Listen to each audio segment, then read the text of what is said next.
Hello, and welcome to the Freedom from Religion Foundation's first ever online national membership meeting, what we are calling our COVID convention. I'm Dan Barker.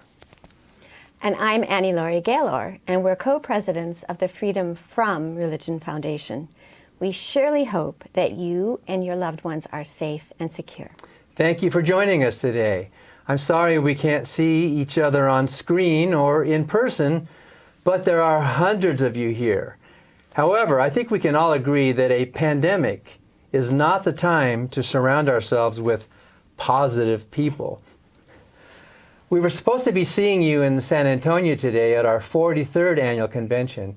If science and the vaccine prevails, we devoutly hope we will see you in person at our convention next November in Boston, and then San Antonio in 2022. Here to welcome all of you is FFRF's Director of Operations, Lisa Strand. Hello, I'm Lisa Strand, Director of Operations at the Freedom from Religion Foundation. Welcome to the 2020 membership meeting and program. I'm pleased to report that we have 574 pre-registered attendees hailing from 44 states, the District of Columbia, and Ontario, Canada. Thank you for joining us. We hope you enjoy the program. Thank you, Lisa. We are going to give you some quick highlights of FFRF's year. Then Legal Director Rebecca Markert and the legal staff will join this program to talk about legal achievements, followed by a report from our Strategic Response Team and its director, Andrew Seidel. Today's program will be followed by a live membership meeting with financial reports and the membership vote for state representatives. You can actually vote right now, anytime through today's meeting. We've sent you the link and unique password so you can vote, which comes directly from simplyvoting.com. There are no contested seats this year, but legally we still need you, the membership, to vote. The seats are reserved for representatives from every state who elect the executive board governing FFRF. If you are a state representative, we'll be seeing you again next Saturday for your annual meeting. And now on to the highlights of the year. Despite this annus horribilis, it actually has been a terrific year for FFRF in the courts, in the court of public opinion, and for our growth and accomplishments. And good news, FFRF membership this year is the largest we have ever been. We actually grew by almost 10% since last year to more than 33,000 members. We can zoom into the past 10 years, showing the amazing growth, more than doubling, making FFRF a state church watchdog, the largest free thought association in the United States, and the third largest non-religious membership group in the world. This growth, despite the pandemic, is pretty amazing. Speaking of the pandemic, FFRF has spent a lot of time this year fighting science denial and defiance of health mandates by churches.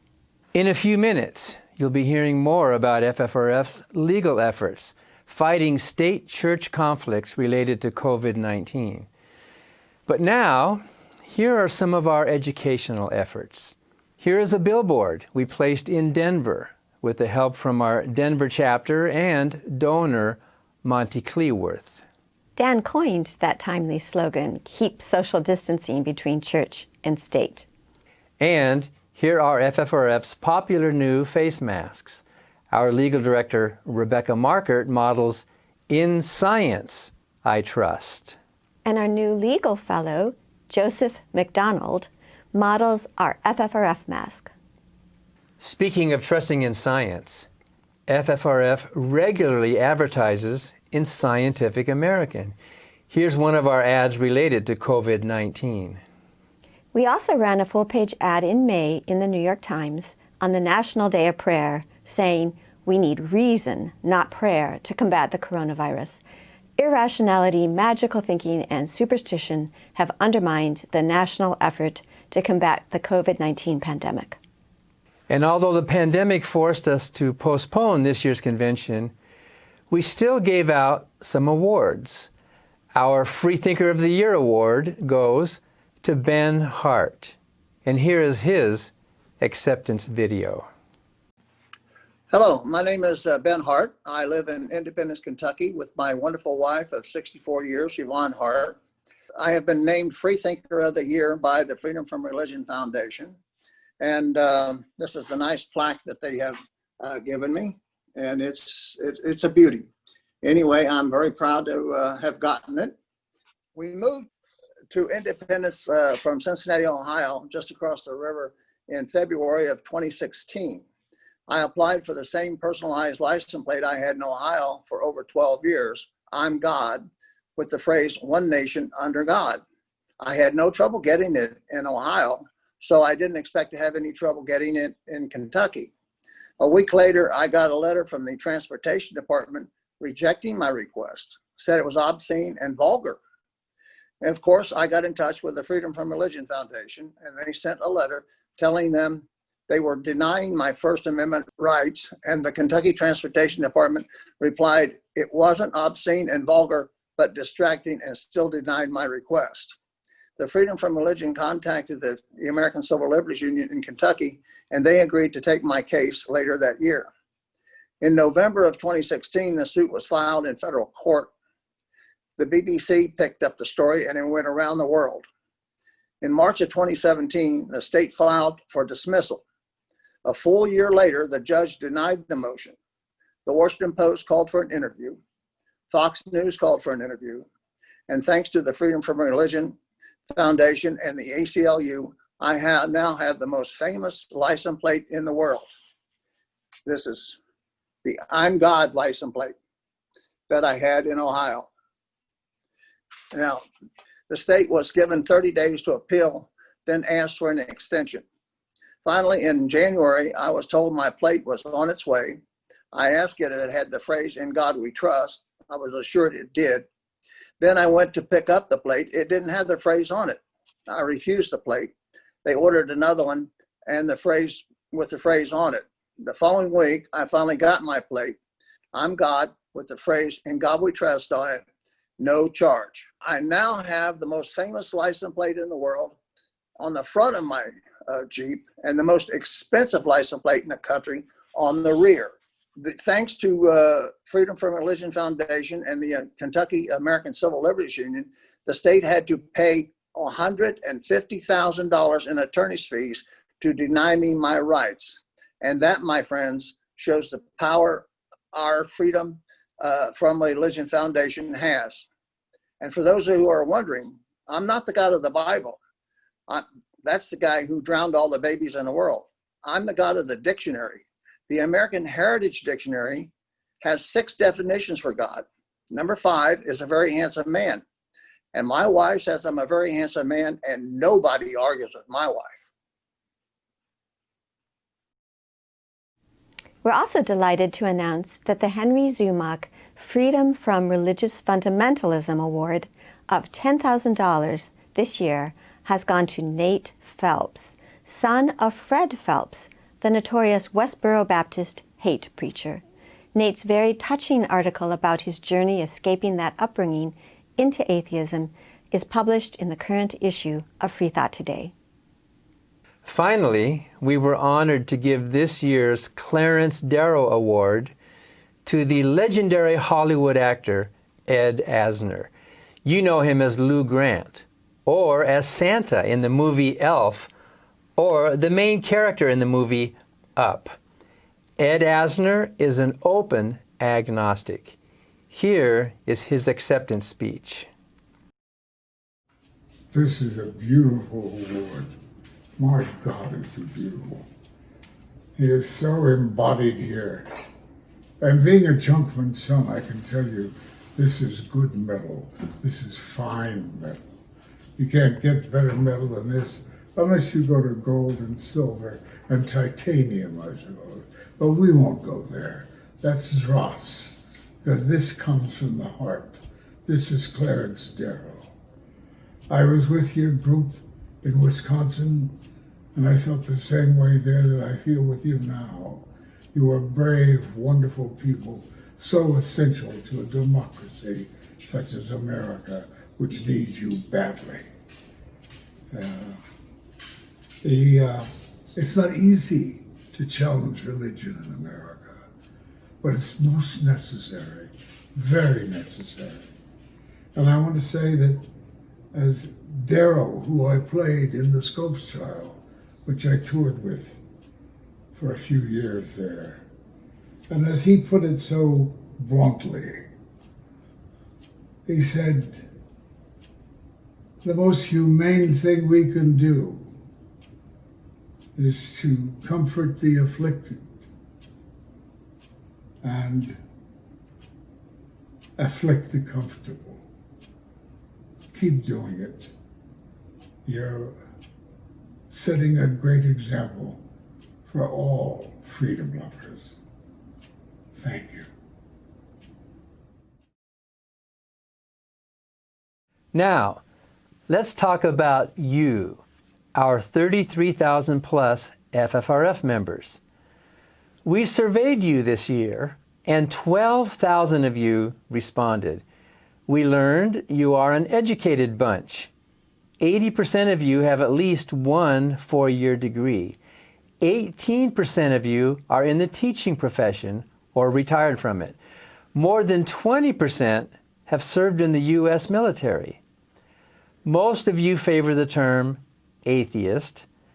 12% are part of the LGBTQ community, and most of you are first-generation freethinkers who left Protestantism because it doesn't make sense. Amazingly, 98% of you are registered voters. And so we also conducted a special secular voter poll for this election year that shows with startling clarity that non-believers embrace a humanistic social policy in vastly higher numbers than the general U.S. population. Seculars are the true values voters. This year, FFRF has given more than $100,000 in scholarships and tuition relief to dozens and dozens of free-thinking students. We now offer 6 student essay contests. Our newest contest is for Puerto Rican students. We also have a Students of Color essay contest, one for ongoing college students and high school students open to any free-thinking student, plus a law school essay contest. Here are some student activist honorees, plus the recipients of the Forward Free Thought Tuition Relief Scholarships of $5,000 each, funded by generous FFRF benefactor Lance Bredvold and selected by Black Skeptics Los Angeles. FFRF has its own media, a newspaper, a radio show, and more, and we'd like to introduce you to our editorial staff. Hi, my name is Lauren Searing, and I'm the Communications Manager at the Freedom from Religion Foundation. I'm here to report some of our editorial outreach and social media statistics. In 2020, FFRF sent out not only 280 press releases and statements, but also 110 blogs, including our weekly Wraps on Friday. FFRF currently has around 460,000 Facebook followers. Our Facebook also has 469,500 likes. As for Twitter, we have around 68,900 followers, and in 2020, FFRF was mentioned over 18,900 times.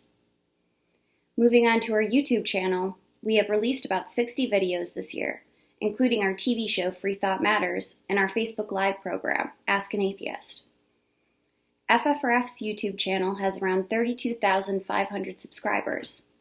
Our videos received around 885,000 individual views, with viewers watching over 187,700 total hours of content.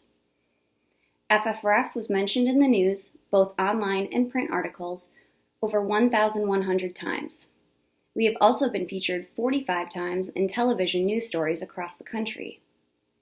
Thanks to supporters such as yourself, FFRF's editorial and social media outreach efforts continue to grow and expand every year. Hello, my name is Amit Pal. and I am the Communications Director of the Freedom from Religion Foundation. And in this role, I help edit and write all that FFRF sends out to the media, to the public, and puts up on its website. Among these are our press releases that we issue on subjects that are of concern to us, such as free thought, state-church separation, and related issues. We also write and put up a number of blogs. I would particularly urge you to read a series of blogs that we have put up on free thought by veteran editor, writer, and freethinker James Hott, and another series by FFRF abortion rights intern Barbara Alvarez. Yet another series that we regularly write and put up on Patheos is the weekly wrap written by me that deals with all that we have been doing over the past week.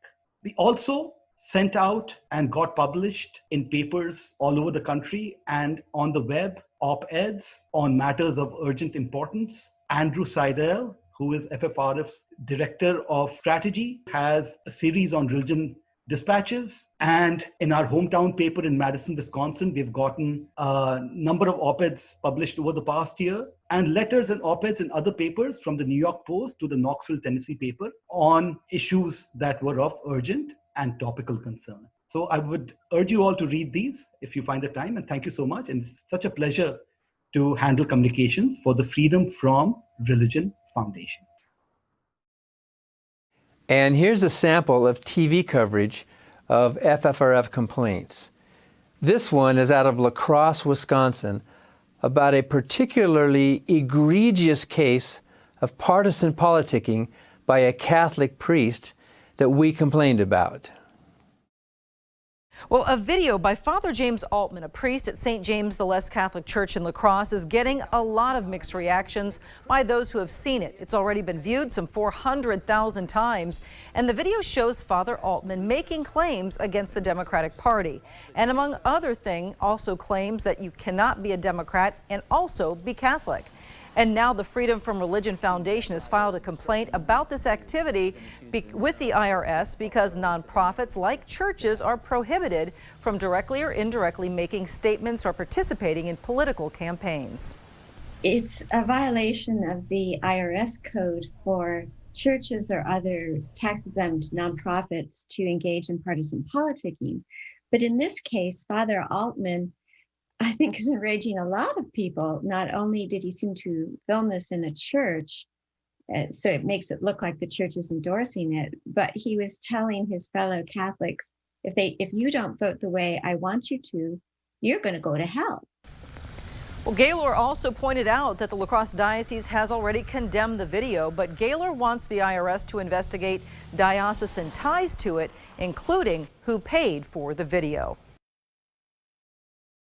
We want to thank our staff for landing on their feet during the pandemic. Thanks to the dedicated work of our IT director, James Fediplace, Lauren Searing assisting him, and Lisa Strand. And here's our Free Thought Today editor, PJ Slinger, to tell you how he coped during the pandemic. Hello, I'm PJ Slinger, editor of Free Thought Today.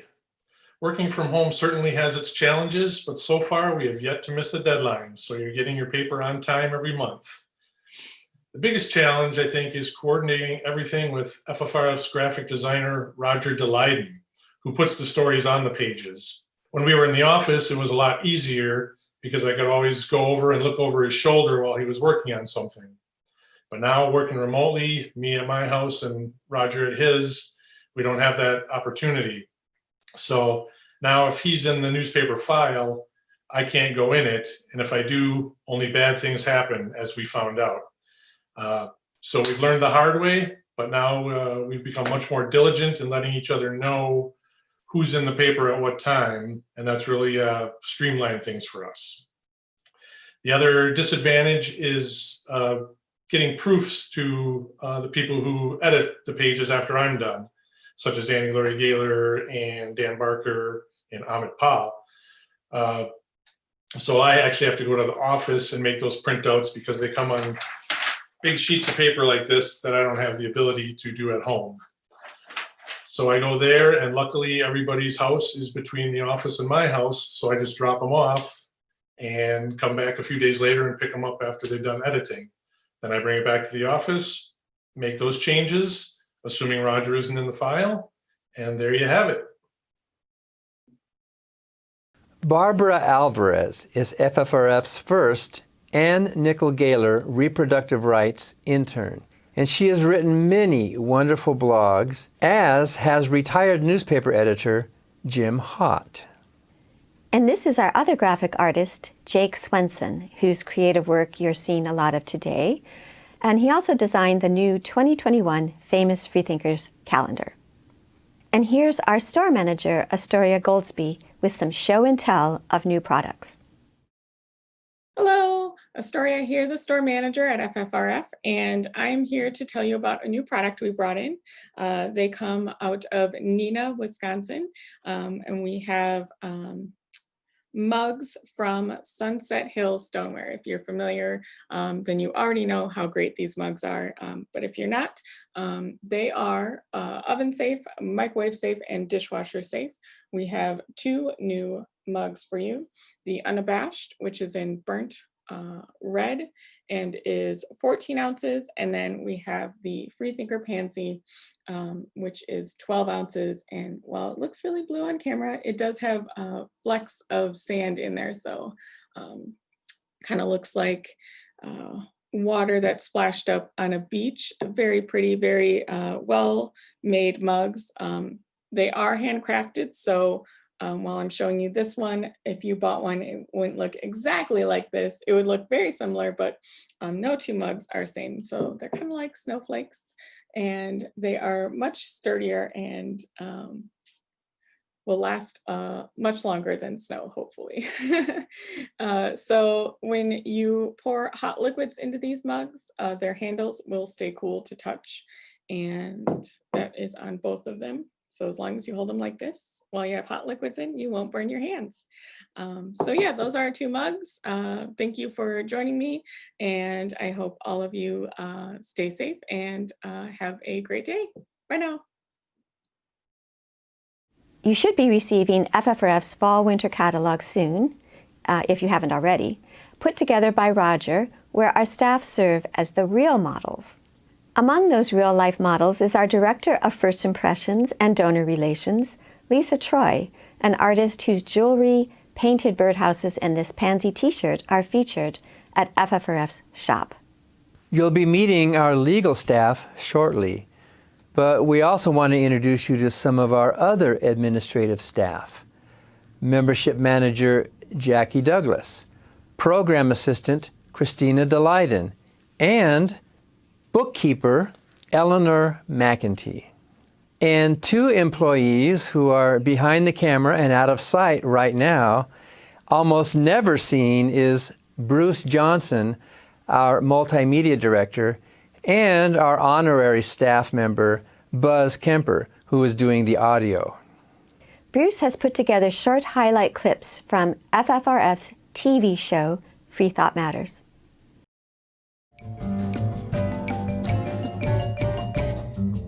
There are powerful intuitions that religion taps, that we, thanks to our best science, we can doubt.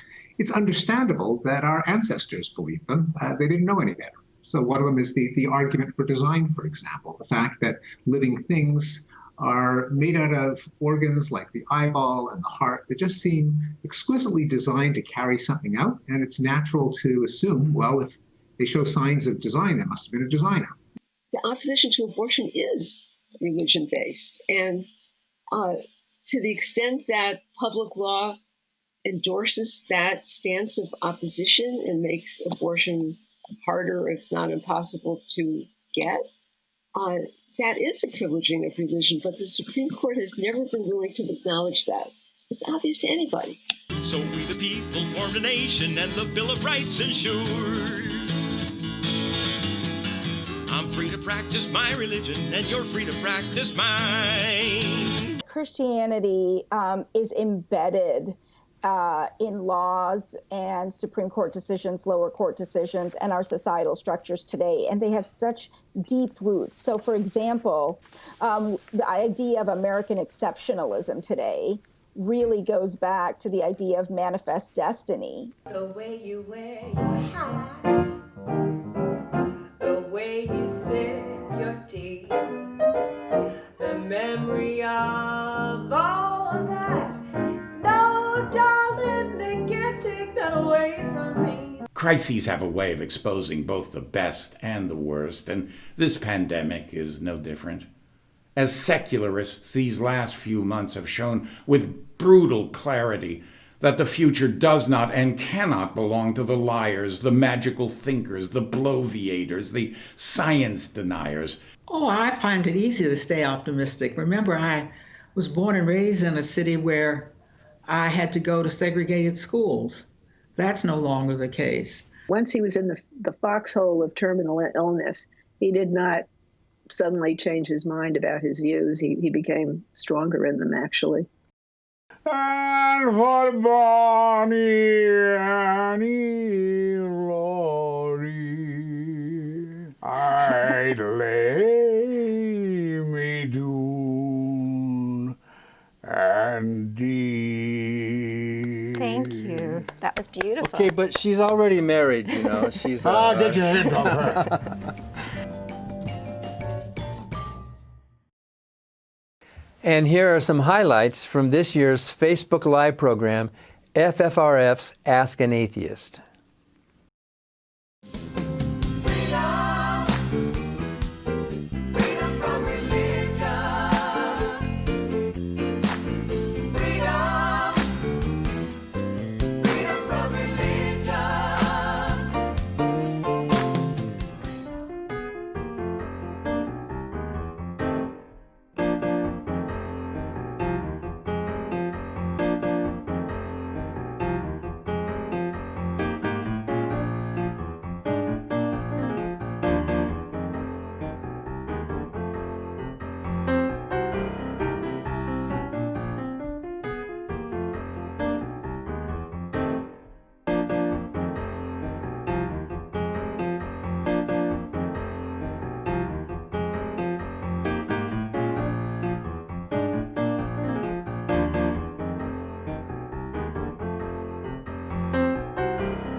If you missed any of those programs, you can catch them on FFRF's YouTube channel. Look for the playlists, Free Thought Matters or Ask an Atheist. FFRF continued to place the powerful 30-second TV spot recorded by the obliging Ron Reagan, unabashed atheist, not afraid of burning in hell, and that ran during several major Democratic debates on CNN, where it trended over social media. Hi, I'm Ron Reagan, an unabashed atheist, and I'm alarmed by the intrusions of religion into our secular government. That's why I'm asking you to support the Freedom from Religion Foundation, the nation's largest and most effective association of atheists and agnostics, working to keep state and church separate, just like our founding fathers intended. Please support the Freedom from Religion Foundation. Ron Reagan, lifelong atheist, not afraid of burning in hell. In other advertising, last December, we warned of the theocratic Christian nationalist tidal wave in an ad in the New York Times and elsewhere. While this fall our nation appears to have dodged the bullet, we now face years of theocratic inroads in our judiciary with the packing of the courts by the Trump administration. Let's roll back the Christian nationalist clock. We're poised to deal with these challenges and many more thanks to our legal department and strategic response team. We hope to see you next year at our national convention in Boston with Gloria Steinem, Margaret Atwood, Linda Greenhouse, and a host of authors and activists. And now, here is FFRF's Legal Director, Rebecca Markert. I can speak for the entire legal team to say that we wish we were there with you this year in person, but we're still excited to be able to share this year's accomplishments with you virtually. You see, the pandemic has changed how and where we work, but it hasn't changed what we do. We've been busy ensuring the wall of separation between state and church is high, despite all the obstacles thrown our way this year. FFRF has 10 attorneys on staff, including 2 legal fellows who are also licensed attorneys and 2 legal assistants. We also have a robust legal intern program, and we're still able to have 3 law students work remotely with FFRF's team this summer. Our attorneys are spread among the legal department and the strategic response team. During the next half hour, you will hear from our team about our achievements since last year's convention in Madison. As you know, we advocate for your rights and work to keep our government free from religion through litigation, persuasive letters to government agencies asking them to resolve violations, education on the importance of state-church separation, and lobbying. Since our last convention, we won 2 cases and filed a new one. We wrote 844 letters of complaint and yielded at least 232 victories without going to court. We also worked on significant education initiatives. But I'm going to let our team tell you about these accomplishments. Patrick Elliott, our senior counsel, Sam Grover and Elizabeth Cavell, both associate counsel with FFRF, will now tell you about our litigation victories and efforts. While most of the lawsuits that FFRF takes involve the First Amendment directly, we have had to take some cases in recent years just to ensure access to information from the government on issues involving religion. Not long after President Trump took office, we became aware that members of his cabinet were participating in a Bible study organized by Christian nationalist minister Ralph Drollinger. Drollinger was not shy about sharing his views with cabinet members on how the federal government should act. Like Jeff Sessions, he'll go out the same day I teach him something and I'll see him do it on camera. And I just think, man, these guys are faithful, available, and teachable, and they're at Bible study every week. They're in town. As you can see, he bragged about his influence. We sought records from each federal department on the Bible study and faced multiple roadblocks in receiving records, in violation of the Freedom of Information Act. When we requested records from Ben Carson in the Department of Housing and Urban Development, we received blanket denials of our request to waive fees, even though as a nonprofit organization, we met the criteria. We were not alone in this regard. We joined forces with Citizens for Responsibility and Ethics in Washington and sued to both obtain the records and to force the department to grant fee waivers to other nonprofit organizations. As the case proceeded, the department ultimately provided the records to FFRF, and I'm proud to announce in April, we settled the case after it agreed to issue guidance to employees on fee waivers, to provide mandatory training to employees, and to pay the attorney's fees to both groups, which totaled nearly $18,000. The litigation victory we're most proud of this year came through a collaboration we undertook with the humanist organization Humanistas Seculares de Puerto Rico. Together, we sued Puerto Rico's Secretary of Education and the principal of the Luis M. Santiago School, a public primary school in Toa Baja. The school had a practice of scheduling Christian prayers for all grade school students twice a month. Teachers led the prayers in the school courtyard using a loudspeaker and coerced all students to participate. Our anonymous plaintiffs were a mother and her 2 children who were in 2nd and 8th grade at the school. The mother objected to mandatory Christian prayers because, as a secular humanist, she does not want to push any religious belief on her 2 young children. The children themselves are both incredible. The 8th grader was a straight A student and eligible for honors, and the 2nd grader received mostly A's. The children's academic success was particularly noteworthy in this case because teachers at the school had threatened at least one of the students with tardy marks for avoiding the prayers, which would have negatively affected the students' grades. In our lawsuit, we sought an injunction prohibiting the defendants from continuing to lead school prayers, as well as a declaration that the defendants' conduct violated the Establishment Clause of the First Amendment and the free exercise rights of the individual plaintiffs. At a mediation session in March, the defendants agreed to permanently prohibit teacher-led prayers at the school and to remove any tardy marks from students who had avoided school during the prayers. And importantly, the Secretary of Education agreed to circulate a memo on non-discrimination to Department of Education employees and to conduct a training session for all employees at the school on avoiding religious endorsement. Of course, one of the most important issues of 2020 was the election. So, FFRF was proud to file a lawsuit protecting the voting rights of non-religious citizens of Alabama. On October 1st, we sued the Alabama Secretary of State, challenging the state's voter registration form. It requires citizens to swear an oath to God in order to sign and submit it.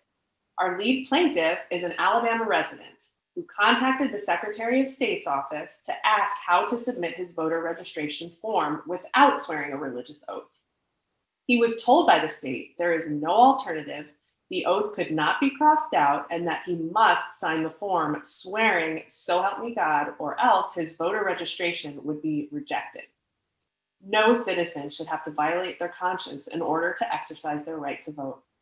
So, on behalf of our 4 plaintiffs, FFRF is asking the court for an injunction prohibiting the state from requiring voters to swear, "So help me God," in order to register to vote, and ordering the state to provide voter registration forms that allow our plaintiffs to register to vote without swearing, "So help me God." The lawsuit was filed just a few weeks ago, so we are in the very early stages of litigation there. Another big success from the last year has been the growth of FFRF's amicus brief practice. We've been able to get FFRF's voice in many amicus briefs or friend of the court briefs last year. Let's hear from FFRF's legal assistant, Greta Martins, who's been integral in tracking and helping to file these important briefs. It's been a busy year for us in terms of amicus briefs. Year to date, we've filed 14. Last November, we filed in the Supreme Court case Espinoza v. Montana Department of Revenue. We argued in favor of Montana's no-aid clauses that prevented vouchers for students attending religious schools. No-aid clauses help protect taxpayers from being forced to fund religious education. We also filed a brief in the recently argued Supreme Court case Fulton v. Pennsylvania as a joint effort with groups of other free thinkers. With most states issuing stay-at-home orders and limiting building capacities due to COVID-19, many churches have filed lawsuits seeking exemptions to allow in-person church services. These have often been super spreader gatherings and have led to numerous outbreaks. To fight this, we filed 3 different briefs opposing special treatment for these churches. One was filed in the 9th Circuit in June. We've also submitted 2 in FFRF's home state of Wisconsin. And our second one was just filed on November 9th. As you can see, the pandemic has not slowed our litigation team down at all. Now you'll hear from our intake team about our non-litigation victories and work. Staff attorneys Maddie Ziegler and Chris Line and our legal fellows Brendan Johnson and Joseph McDonald have been working tirelessly to help you and other members of the public resolve complaints that are local to your communities. Since this is a big election year, FFRF has unsurprisingly received reports about churches all over the country violating the law by inappropriately endorsing or opposing candidates for office in many different ways, hosting and advertising campaign events for candidates, running Facebook ads for a particular candidate, flying a candidate flag on their flagpole, or like Pastor Robert Jeffress of Dallas's First Baptist Church, inviting the vice president to speak to the congregation and endorsing his candidacy for office while introducing him. Mike Pence, Mr. Vice President, welcome to First Baptist Dallas. FFRF reported all of these violations to the IRS. Pastor Jeffress later went on Fox News to attack FFRF and ridicule the idea that his church should be bound by the law against nonprofit organizations intervening in political campaigns. They are asking the IRS to revoke our tax-exempt status because when the vice president spoke at our church last month, I said some very nice things about our president. And Lou, if that lands me in prison, if that revokes our tax-exempt status, so be it. On a more positive note, we handled a complaint out of Ashburnham, Massachusetts, which had a toy at a public playground in the town that taught children the story of Noah's Ark. After we sent a letter explaining why a Bible story toy on public property was inappropriate, they promptly painted over the display. The majority of our complaints are about religion in public schools, and this past year was no different. Prayer in schools continues to be an issue that we're challenging and that we're winning. Last October, we wrote to the Cameron R1 School District in Missouri after we learned that Cameron High School's head football coach and an assistant coach had been holding religious chapel services for students before and after games, praying with students, and even bringing in outside pastors to proselytize to students. Now, this is a common complaint we receive, and the law is clear that public school athletic coaches cannot lead their teams in prayer or religious worship. So it was very surprising when Attorney General Eric Schmidt wrote a letter to the district, not only defending the coach's conduct, but smearing FFRF's good name. Schmidt said that we were an extreme anti-religious organization that seeks to intimidate local governments into surrendering its citizens' religious freedom and to expunge any mention of religion from the public square. We immediately wrote a letter to Attorney General Schmidt defending FFRF and correcting his misunderstanding of the law. We explained that unless he was misinformed about what was occurring, his letter showed either a disturbing ignorance of the United States Constitution or a deliberate attempt to subvert the protections it contains. The Missouri Attorney General is obligated to know the law and to uphold it. We informed him that religious liberty is one of America's greatest achievements, but that liberty is guaranteed by our secular government. There is no such thing as freedom of religion without a government that's free from religion. A secular government is a prerequisite for religious freedom. Contrary to Attorney General Schmidt's letter, FFRF was right to ask the school district to end coach-led prayer at Cameron High School.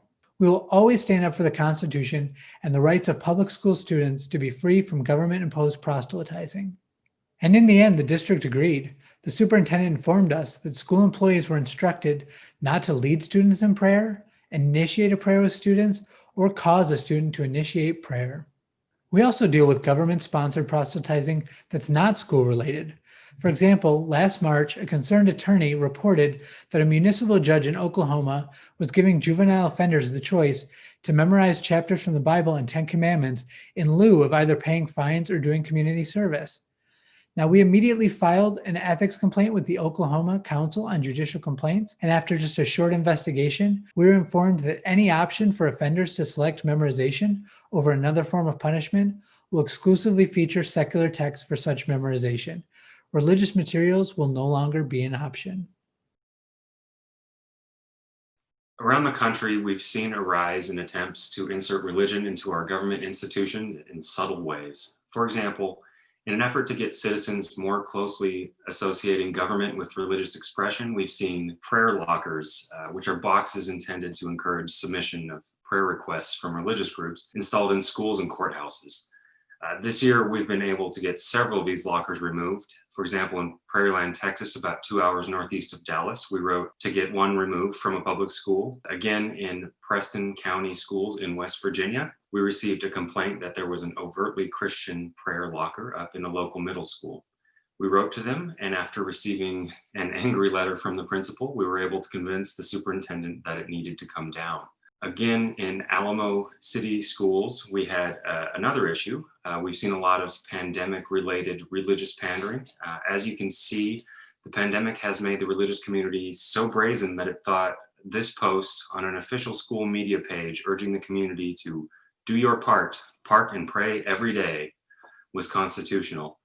Thanks to the support of our wonderful members, we were able to convince the school to delete the post and agree to respect the separation of state and church moving forward. Thanks to our incredibly active membership, it came to our attention that the head football coach at Jasper High School was leading students and fellow coaching staff in Christian prayer before football games. These prayers were recorded and published on both YouTube and the school's official Facebook page. Working alongside attorney Chris Line, we sent a letter informing the school superintendent of the constitutional violation. Just 10 days later, an attorney representing Jasper High School informed FFRF that the employees of the district were reminded of the district board policy regarding religion at school and were also instructed not to lead students in or promote prayer. The coach has been instructed to discontinue the prayer practice, and the recordings of the prayer have been removed from the school's YouTube channel and Facebook page. This is a great success upholding the separation of church and state. A final victory we'd like to share from our intake team is from a complaint we took in Effingham, Illinois. There, a Christian cross was painted as part of a mural on an overpass. The path running through it connected Effingham High School to its sports complex, but the mural was on city property. Our former legal fellow, Dante Herutunian, wrote to the city to have it removed. FFRF's letter created quite the uproar, and many in the community rallied to keep the cross. A petition circulated that garnered 33,000 signatures. The Wisconsin-based Freedom from Religion Foundation has recently sent out a letter to the city asking for it to be removed. But these people are sharing what this mural represents to them. This is really not about religion, honestly. It's about being the crossroads of America. That's what Effingham is known for. But the Freedom from Religion Foundation has stated that they want to avoid constitutional concerns and divisiveness among the Effingham community. But Linda Spindler feels the removal will lose Effingham's touch. I believe that this mural is a community coming together. Sure, she says, they can live without it. But having the cross shouldn't be a problem in itself. But I believe that it was put on there just to emulate the strength of our community. I mean, we have the world's largest cross in the United States. Why wouldn't it be on there? Some say the flag is meant to represent freedom, and the cross is meant to show strength, and that's it. But in the end, the city did the right thing. They painted over the cross and issued a statement that read, in part, while each city official might find the mural to be an attractive and accurate representation of the city, the council wants to emphasize that the city of Effingham is an inclusive and welcoming city where broad and diverse viewpoints are accepted and respected. The last thing the city council wants is for any members of our community to feel excluded or treated as second-class citizens because they hold a minority belief. It is in the service to these principles that the city council has altered the mural accordingly. Now you'll hear from Associate Counsel Elizabeth Cavell about our efforts in legal education. One important legal education project of 2020 is a report on the alarming change in the makeup of the federal courts. Later this month, FFRF will publish a report exposing the growing influence of Christian nationalism and religious favoritism in the federal judiciary. The past 4 years has seen a dramatic shift on the U.S. Supreme Court, with 3 conservative Christian right justices appointed. And in less than 4 years, President Trump has appointed 53 circuit court judges and 162 district court judges. By the end of this congressional term, Trump-appointed judges could account for more than 1/3 of all federal circuit courts and 1/4 of all district courts. FFRF has opposed a majority of these judges who are both unqualified and radically theocratic. FFRF's report will illustrate this alarming shift using data and evidence pulled from the opinions these judges have already written. The religious right has been busy packing the federal bench with judges who are willing to radically redefine religious liberty, expanding Christian privilege at the expense of minority rights. We're hoping this report alerts the public to this threat and demonstrates how necessary it is to reform the federal bench. Another of our most exciting legal education efforts this year was an academic symposium hosted by the Roger Williams University School of Law. The symposium brought together some of the best minds in the country to speak about the separation between state and church. Those academics will also write papers based on their presentations, and the law school will publish the entire symposium in an issue of its Law Review Journal. The event was meant to be held on March 27th at the Roger Williams University campus in Rhode Island, but it had to be rescheduled with a virtual format due to the pandemic.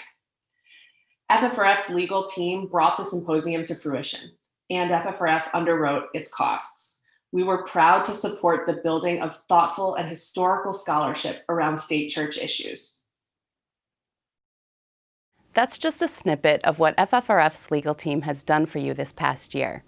Other achievements are reported in our newspaper, Free Thought Today, and are cataloged on our website. As I mentioned at the outset, litigation, letter writing, and legal education are some of the ways we work to keep religion out of government. Now you'll hear from Andrew Seidel, Director of Strategic Response, to tell you about the other advocacy that we do.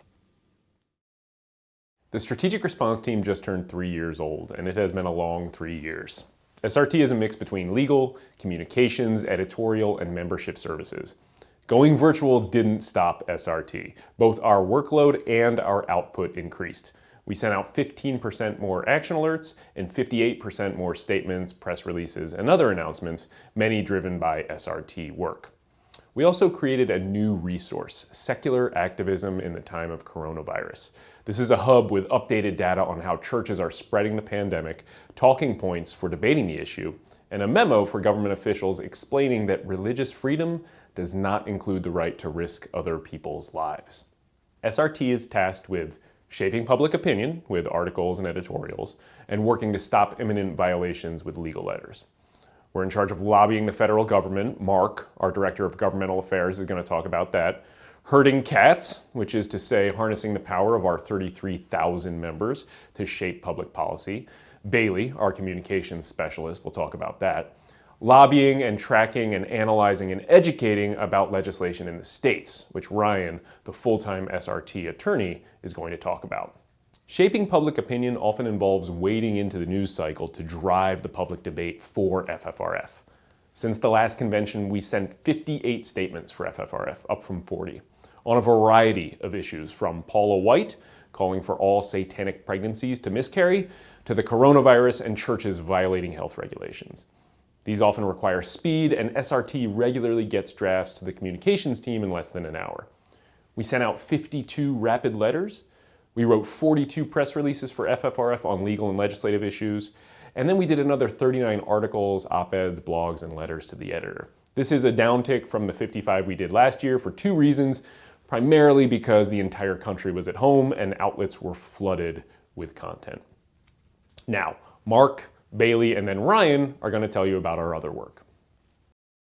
As our nation waits for the final results of the tumultuous 2020 election, I want to talk with you a little bit about our major accomplishments here in DC, namely how we've been leading the secular movement and increasing our clout on the Hill.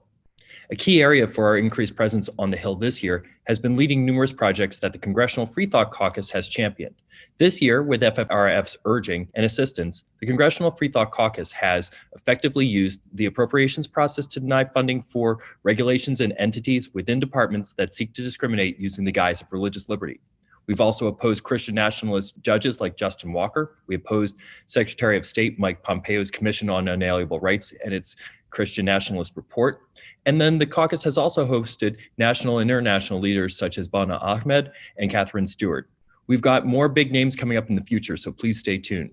The caucus has also, with FFRF's urging, supported key pieces of legislation such as the No Ban Act and the Stop FGM Act of 2020.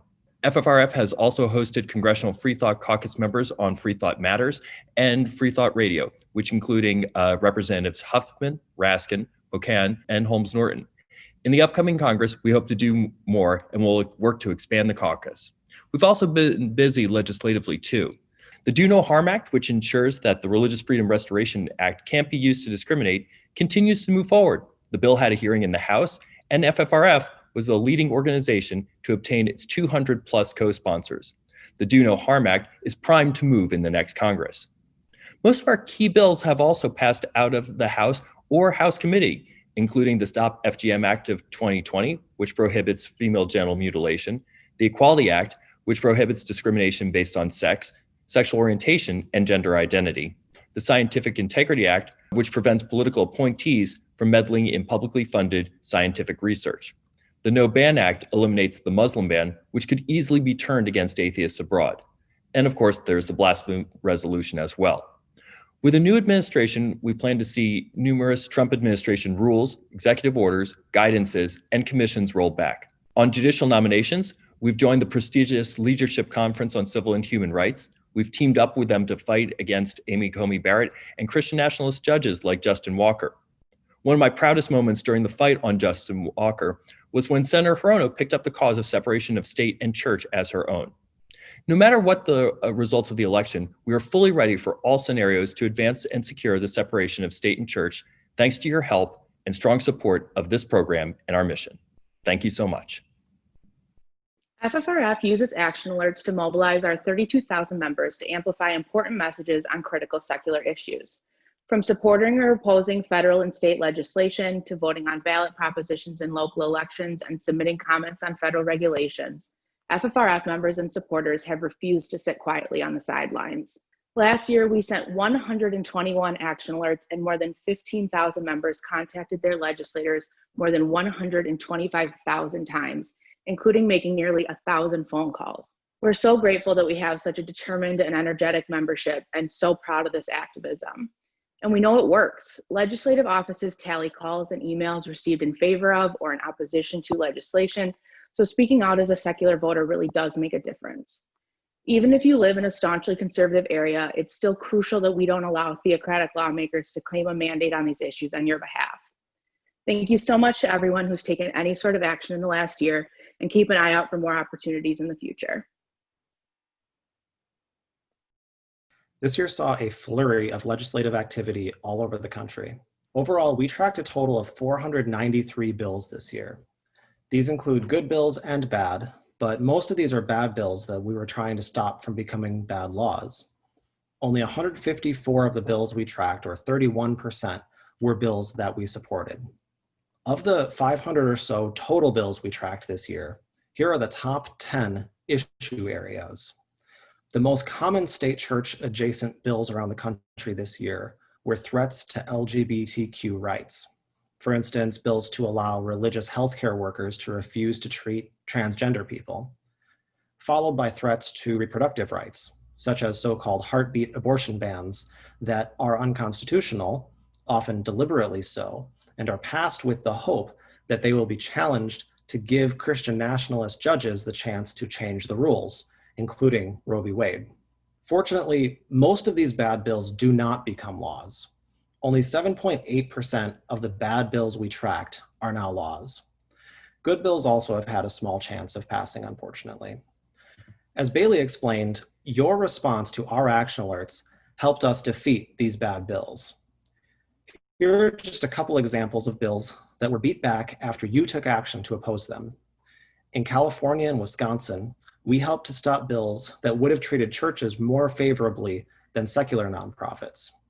And in Oklahoma and elsewhere, Project Blitz bills to plaster "In God We Trust" on government buildings, including classrooms, were soundly defeated. And our Denver chapter testified in opposition to 6 bad bills, all of which were defeated. On the other hand, we saw some great bills that did pass this year. For instance, 4 states banned female genital mutilation, 4 others eliminated child marriage from the law, and 3 passed laws limiting religious vaccine exemptions. Looking to next year, we expect highly active legislative sessions across the country, regardless of who is in power. And Christian nationalism will be out in force too. We didn't see too many so-called Project Blitz bills passed this year, probably due in large part to COVID, but there will be more in 2021. They will be ready to pounce. If you need a refresher, Project Blitz is a concerted effort to install Christian nationalism into the law by putting "In God We Trust" in every classroom, allowing Christians to discriminate based on religious belief, and much, much more. So please, plan on staying active. With the courts in a state of crisis, it's more important than ever that we win on the legislative front. This is just a sample of what the Strategic Response Team does. We actually handled more than 750 projects this year, up from 500 last year. Our federal lobbying may be more effective since going virtual. One of the big changes for SRT is that this year we got cooperative. Our team branched out and built bridges with countless other allied groups, including joining the Leadership Conference, which has opened many doors and which we leveraged to help oppose Amy Coney Barrett. We participated in 143 formal coordination events, a huge uptick. And many of those 750 or so projects you're never going to hear about. Lobbying is, by nature, behind the scenes work. Our influence is greater than this presentation suggests, but there's a lot that we can't publicly take credit for. But SRT and FFRF Legal are here, and we are fighting for you. We will always be fighting for you. Thank you, Andrew and Rebecca, and all the hardworking staff for helping us and our membership, as you say, fight the good fight. Now don't go away, there's more to come. This is the participatory part of our annual meeting that will involve financial reports, voting, and your chance to ask questions.